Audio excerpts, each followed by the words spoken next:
бид нар бол ер нь мэднэ те хүн хүндэтгэж мэднэ. Гэхдээ нэг зүйл дээр бид нэр их алддаг. Ягаад гэвэл бид нар өөрөөсөө одоо цол өндөртэй гэж юм уу ахмад химсэг ер нь дээшээ гэдэг л дээ. Бид нар дээшээ хүндэтгэл үзүүлж чаддаг. А доошоогоо бид нар хүндэтгэл үзүүлж чаддаггүй. Тэгэхээр энэ дээр бид нар суралцах хэрэгтэй. Доошоо гэдэг нь одоо хэнийг ч хүндэлдэггүй хүмүүсийг бид нар бас яах вэ? Тэр болгон хүндлэхгүй өнгөрөөгөөд идэг.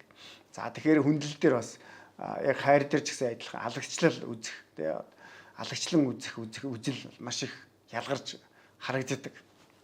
Тэгэхээр бид нар эхлээд яах вэ? Хүндэтгэлийг бий болгоно.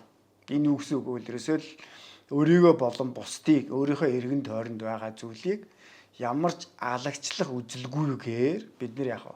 Хүндэтгэх хэрэгтэй гэсэн үг. За энэ бол маш чухал зүйл. Ингэжээж бид нар яах вэ? Дараа нь бусдыг хүндэтгэж одоо сурдаг болно. Тэгээ өөрийгөө одоо яах вэ? Өөрийнхөө бардам занг яах вэ?